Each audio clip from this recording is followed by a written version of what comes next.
भूत ने कहा कि भैया अगर मुझे काम नहीं मिला तो तुम्हें निकल जाओ। भूत तो सभी काम कुछ भी मिनटों में कर देता था हमारा। ब्राह्मण चिंतित हुआ कि ये बेकार हो गया। हमारा ब्राह्मण चिंता में पड़ गया, मुझे ही खा जाएगा। अगर ये बेकार हो गया तो मुझे खा जाएगा। उसने मित्र के से बात की। मित्र ने उत्तर दिया, अपने आंगन में एक बड़ा सा बांस खड़ा कर दो। काम से नहीं बड़ा तो क्या हो ए मेरे बाबा। मित्र से सलाह ली। मित्र ने सलाह दे दी, भैया एक काम करो। क्या करो? अपने आंगन में एक बड़ा सा बांस गाड़ दो और भूत से कहो कि काम काज से निवृत्त होने पर इस बांस पर तुम चढ़ो और नीचे उतरो। ये मेरे बाबा। बांस गाड़ दिया और बांस जब काम निपट जाए तो भूत से कह दिया तुम इस पे चढ़ो और उतरते रहना। ब्राह्मण ने वैसा ही किया। भूत समझ गया कि ये तो मेरा भी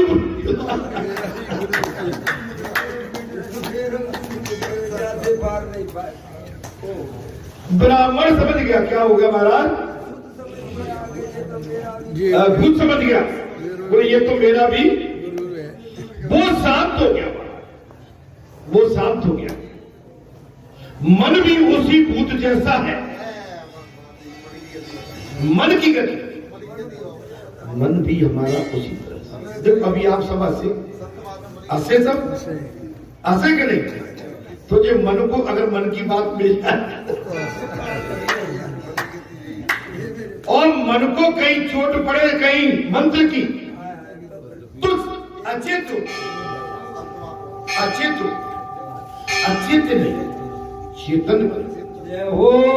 अचेत रहने की आपको जरूरत ही नहीं है। और मैं आप सबके लिए एक और अपना वचन देता हूं कि आप पर भूत का तो कोई प्रभाव पड़ने वाला है ही नहीं।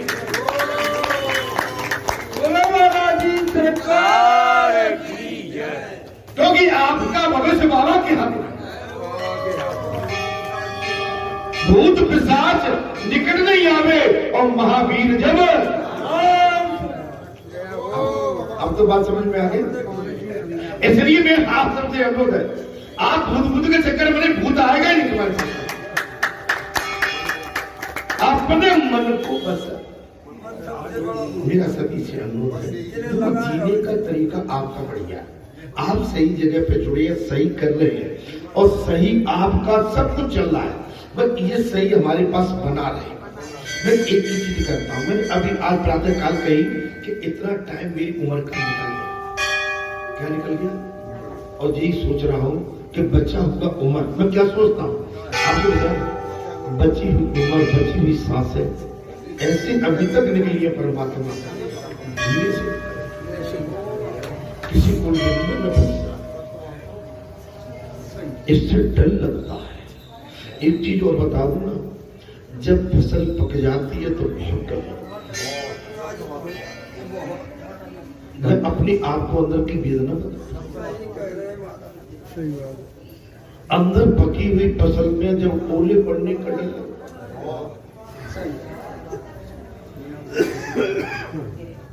आपसे मैं वही मैंने कहता हूं तो आप भी पकी हुई फसल की तरह सब देखते हो तो बचे रहना। अगर इसमें बच गए हम और बच केवल अपने गुरु का आशीर्वाद और भगवान की दया से आप बच जाए।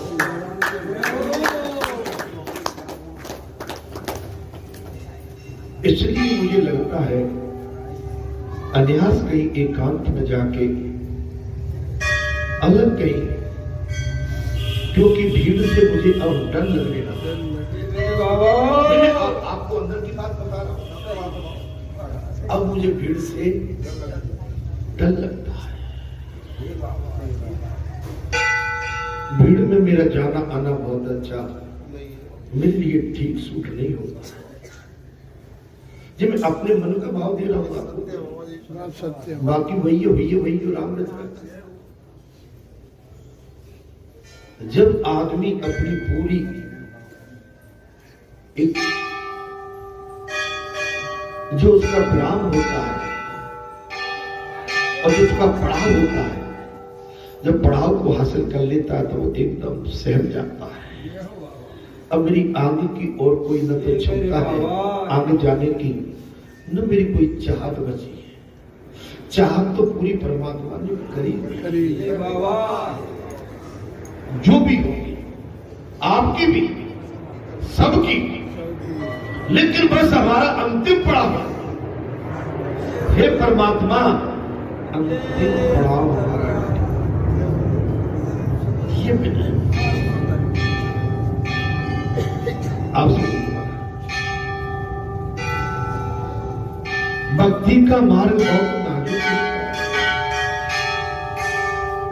जैसे यौवन अवस्था नाजुक होती है, ऐसे ही भक्ति का मार्ग और जीवन का मार्ग, धन अधिक आ जाए धन को बचाना भी आसान बात नहीं है।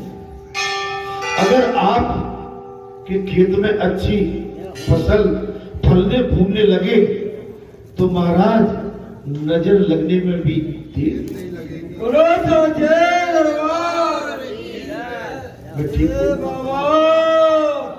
नजर लगने में भी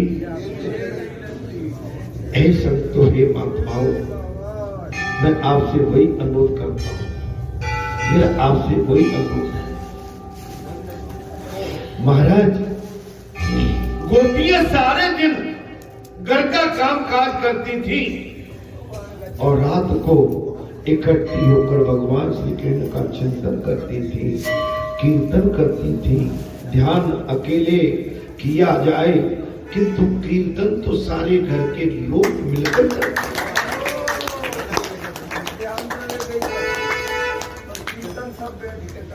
ध्यान तो अकेले किया जा सकता है,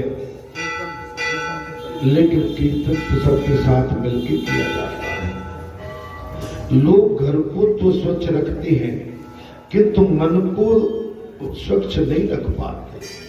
घर को स्वच्छ रखते हैं, मन की ओर ध्यान नहीं देते, मन को स्वच्छ नहीं देते। रात को सोने से पहले घर के सभी छोटे मोटे एक साथ बैठकर भजन कीर्तन करोगे तो बड़ा अच्छा लगेगा।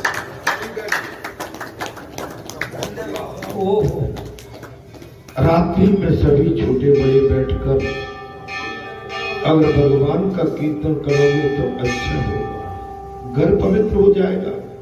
कथा कीर्तन भक्ति है। कीर्तन के 3 प्रकार हैं, नाम संकीर्तन, गुण संकीर्तन और लीला संकीर्तन। घर में हर दिन संकीर्तन होना चाहिए, हर दिन हरे राम राम राम हरे हरे, हरे कृष्णा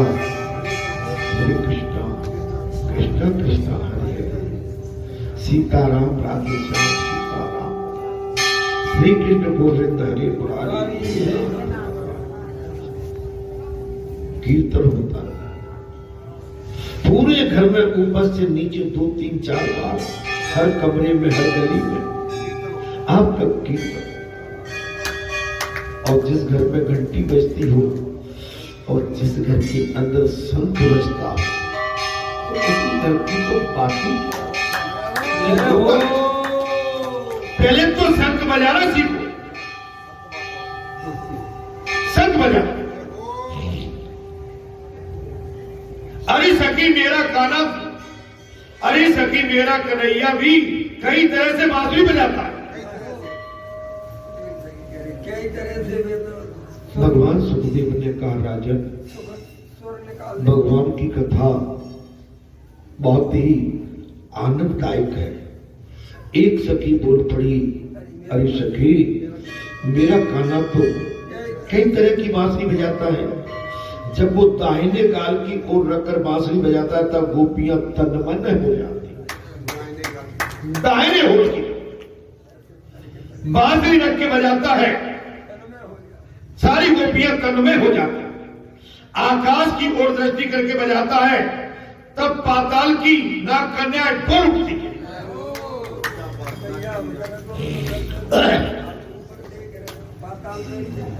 ये हो मेरे पाताल की नाग कन्या बोलो। आपको कथा में आनंद आ रहा है? नहीं लग रहा पुजारी? अरे आनंद आ रहा। नहीं आनंद आ रहा हो तो मैं आनंद की बात करूं। रही रही आनंद ही भाव में भाव आज। अरे सखी मेरा कन्हैया कई तरह से बांसुरी बजाता है, ऊपर देख के, नीचे देख के। और महाराज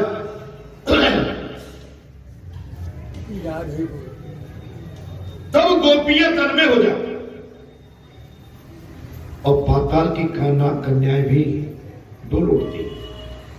दिवस में कृष्ण लीला का वर्णन और कीर्तन करके गोपियां ब्रह्म संबंध बनाए रखती। देखिए काम करो, भगवान का ये संसार है, मातृभूमि भगवान की है, कर्म भूमि भगवान की है। आप कर्म करिए, सुंदर मानव शरीर मिला है, इससे अद्भुत शरीर और कोई संसार में हो। द्वेष कलेश निंदा परनिंदा बुराई से बचिए, सभी को समानता से देखिए। किसी अच्छे व्यक्ति को खराब कह के तुम अच्छे नहीं बन सकते। अच्छे तुम तब बन सकते हो जब खराब व्यक्ति को भी अच्छा काम है तब।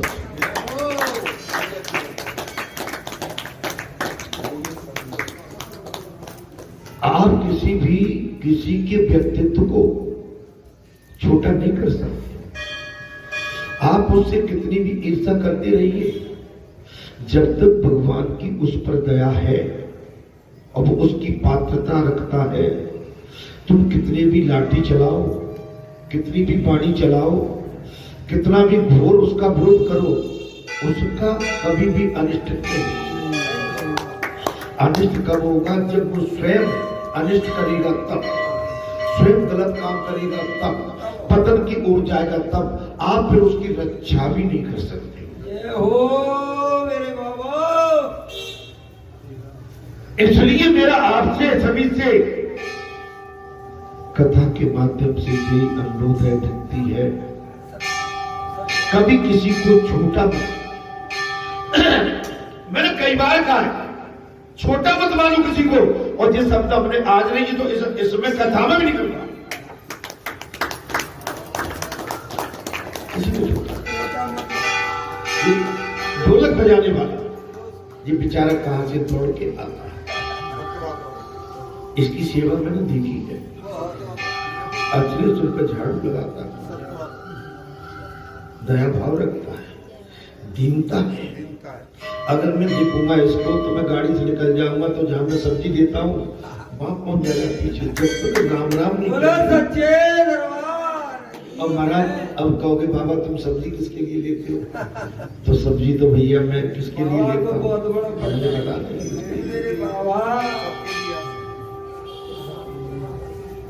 आप समझे, इसने इतना भाग कर दिया कि मैं पूजा भी अब नहीं जोड़ पाता हूँ। कहीं कोई राम राम कर रहा है, कोई राम राम, मैं धीरे से दबे पैर वहां से निकल आता हूँ। तो ज्यादा जान पहचान भी एक आपके लिए बहुत बड़ा नहीं, तो मेरा नहीं बात एकदम नहीं है, लेकिन उस समय आप चूंकि एक लेकिन वहां लोग बहुत थोड़ा सा बड़ा लगता है, जहां अपने को कोई देखने वाले न हो, जहां कोई समझने वाले न हो, जहां कोई पढ़ने वाले न हो। जब अनजाने स्थान पर जाओगे तो फिर आनंद कर, और जान पहचान तो जान पहचान आपको इतनी घायल कर देगी कि आप जो है बार कैसे हो जाओगे, बाबू हो जाओगे। हमेशा मैं अपने लिए नहीं कह रहा हूं, आपकी भी पहचान होगी कहीं ना कहीं। आपसे भी कहते होंगे जी बालाजी बाबा पे बैठते जी माता जी बहन जी बेटी जी भैया जी जी हाँ